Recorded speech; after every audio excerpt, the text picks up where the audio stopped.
Essas são as respostas que eu dei aos que me perguntaram sobre a Bíblia. Uma pergunta. Meus sogros dizem... É sogros ou é sogros, hein? Acho que é sogros, né? Dizem que não posso ser salva porque não sou casada no civil e não fui batizada na CCB. O que dizer a eles? Quem não sabe, CCB é Congregação Cristã no Brasil. É uma religião que tem por aí. Resposta. A Bíblia fala de salvação pela fé apenas, sem qualquer outra condição, além de ser pecador. Pois Cristo Jesus veio ao mundo salvar pecadores, diz a palavra de Deus. Mas depois de salvos, nós iremos desejar viver de maneira a agradar ao Senhor. E aí vem o comportamento. Se nós não vivermos assim, não colocamos em risco a nossa salvação, mas a nossa comunhão é colocada em risco, a nossa alegria. Então, entenda que Deus instituiu o matrimônio. Isso não tem nada a ver com salvação. Agora, sobre a religião dos seus sogros ou sogros, somente o Senhor conhece se os seus sogros ou sogros são salvos ou não. Então, é melhor você falar a eles da salvação por graça, pela fé, para crer no Senhor Jesus. Esqueça as doutrinas que eles estão presos a elas. O Espírito Santo vai fazer o trabalho. Pergunta. Que a paz do Altíssimo esteja sempre com o irmão. Resposta. Quer aprender mais uma coisinha? Chamar a Deus de Altíssimo e outras expressões muito em voga hoje nos grupos judaizantes era algo que havia sido revelado no Antigo Testamento para Israel e para as nações e que voltará a ser usado pelo povo terreno de Deus no milênio, no reino de 1000 anos de Cristo. Todavia, hoje, como cristãos, membros do corpo de Cristo e habitados pelo Espírito Santo, nós temos uma revelação melhor do que essa. O espírito de adivinhação que possuiu aquela jovem em Atos 16 chama Paulo e Silas de servos do Deus Altíssimo. E um demônio não poderia chamar a Deus de modo diferente, pois ele não tem o privilégio nem a revelação dada pelo Espírito Santo. Mas nós aprendemos já no Evangelho de João e depois nas Epístolas que o crente tem uma proximidade com Deus que ninguém jamais teve, nem os israelitas. Existem 4 nomes pelos quais Deus se revelou no Antigo Testamento. Para Abraão era Deus Todo-Poderoso. Para Israel era Jeová. No milênio será Altíssimo. Mas para nós temos o Pai revelado no Filho. 1 Coríntios 2,7 diz, mas falamos da sabedoria de Deus oculta em mistério, a qual Deus ordenou antes dos séculos para a nossa glória. Portanto, falamos de um privilégio, de uma sabedoria, que não tinham sido revelados antes, mas que Deus nos revelou por seu Espírito depois, nas epístolas dos apóstolos. O Espírito Santo revela isso para nós, e é Ele mesmo quem trabalha para nós a conhecermos. O crente tem o privilégio único, que ninguém mais tem, de poder chamar a Deus de Pai e a Jesus de Senhor. Judeu não chama Deus de Pai, muçulmano não chama Deus de Pai, para eles é um absurdo, é uma heresia. 1 Coríntios 8, versículo 6, todavia para nós há um só Deus, o Pai, de quem é tudo e para quem nós vivemos, e um só Senhor, Jesus Cristo, pelo qual são todas as coisas e nós por Ele. Então temos um Pai e um Senhor. Chame o Pai de Pai e chame o Senhor de Senhor. Simples assim. Pergunta, no YouTube tem vários vídeos de pessoas dizendo que foram ao inferno, viram lá muita gente, viram Satanás, demônios e até organizações. Isso é verdade? Tudo mentiroso. Isso é pescador que pesca lampião aceso no rio. O inferno, palavra usada pelos tradutores da Bíblia para designar o lago de fogo, está vazio. As pessoas que morreram estão na condição de Hades, que é a condição do espírito separado do corpo. Não é um lugar, é uma condição de desencarnados. Os que morreram na incredulidade estão sofrendo, e os que morreram crendo estão na companhia de Cristo no céu. Mesmo assim, na condição de Hades, que não é um lugar, volto a repetir, mas uma condição de desencarnado. Mas o inferno está vazio. Quem foi ao inferno e voltou dizendo que viu um monte de coisa, procure um psiquiatra. Pergunta, gostaria de saber o que o Senhor pensa a respeito desse texto de 2 Samuel 6, 20 a 23. Pois vemos Mical tentando repreender Davi, que se mostrou ao povo ainda que sem intenção, vemos Mical sendo repreendida e castigada. E voltando Davi para abençoar a sua casa, Mical, a filha de Saul, saiu a encontrar-se com Davi e disse, quão honrado foi o rei de Israel, descobrindo-se hoje aos olhos das servas e seus servos, como sem pejo, procure no dicionário o que é pejo, como sem pejo se descobre a qualquer dos vadios. Disse, porém, Davi a Mical, perante o Senhor que me escolheu, preferindo-me a teu pai e a toda a sua casa, mandando-me que fosse soberano sobre o povo do Senhor, sobre Israel, perante o Senhor tenho me alegrado. E ainda mais do que isto, me envilecerei e me humilharei aos meus olhos, mas das servas de quem falaste, delas serei honrado. E Mical, a filha de Saul, que podia ter ido dormir sem essa, né? Não teve filhos até o dia de sua morte. Resposta. Eu vou emprestar uma resposta, um comentário de Norman Barry, um irmão que partiu para estar com o Senhor em 2001. Davi agora age em conformidade com a palavra do Senhor. Abra em 1 Crônicas 15, 25 a 29, para ver quem levou a arca. O resultado é grande regozijo. Que você possa encontrar esse regozijo. Alguém desprezou tudo isso em seu coração. Ela não disse uma palavra, mas Deus sabia e Deus agiu, e foi ela quem saiu perdendo, porque ficou estéril. Agora um comentário de L.M. Grant.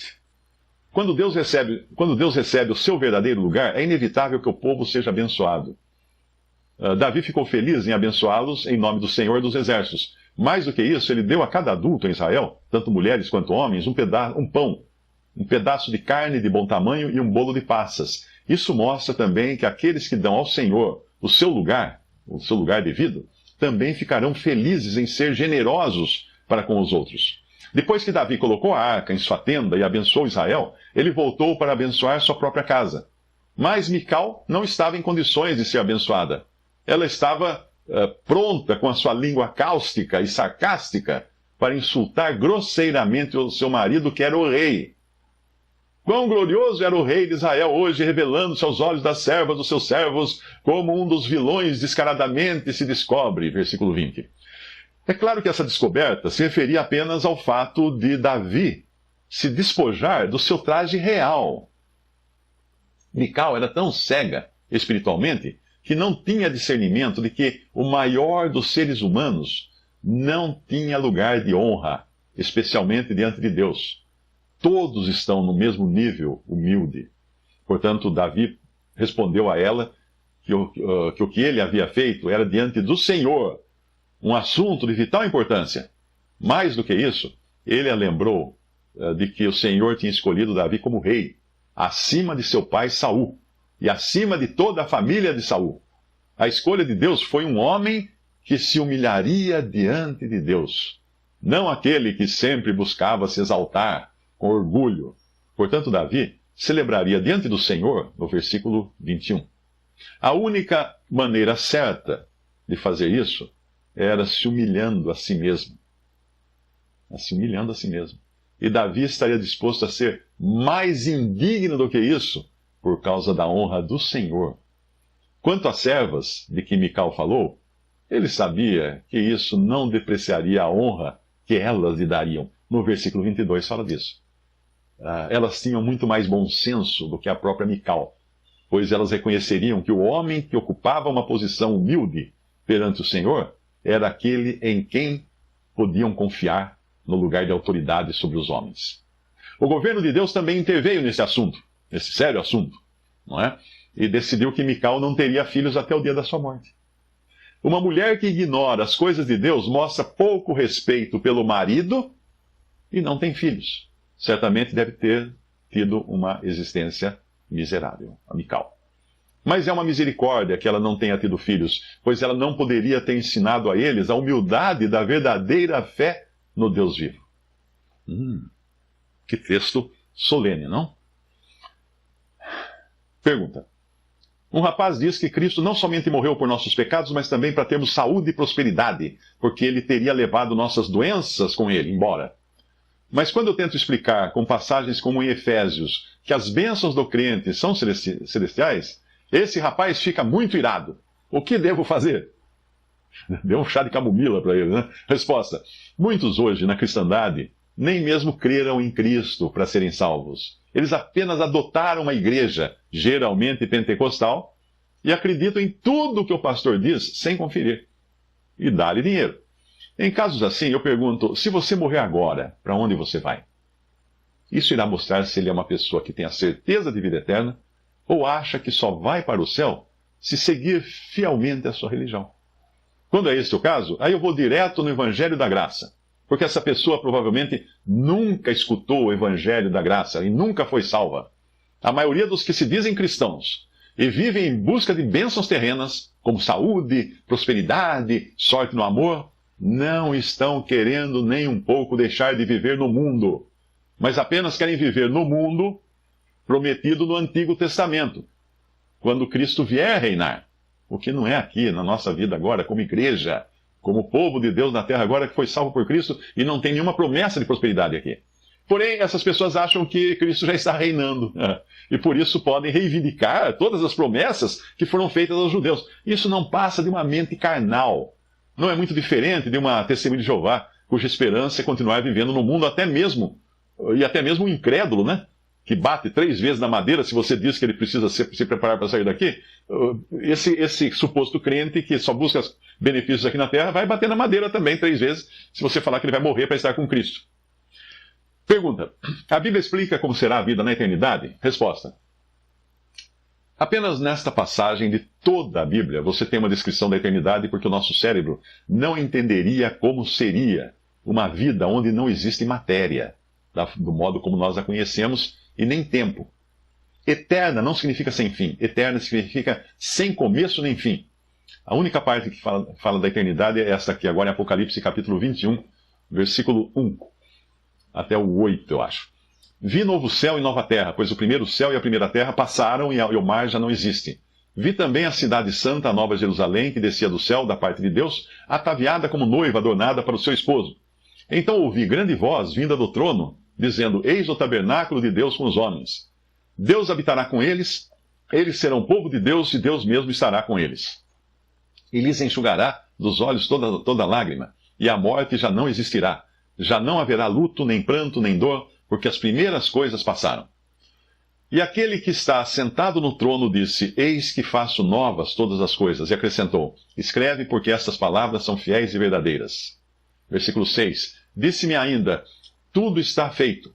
Eu sou o Alfa e o Ômega, o princípio e o fim. Eu, a quem tem sede, darei de graça da fonte da água da vida.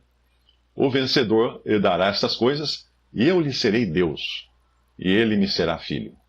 Versículo 8. Quanto, porém, aos covardes, aos incrédulos, aos abomináveis, aos assassinos, aos impuros, aos feiticeiros, aos idólatras e a todos os mentirosos, a parte que lhes cabe será no lago que arde com fogo e enxofre, a saber, a segunda morte. Visite respondi.com.br. Adquira os livros ou baixe e-books.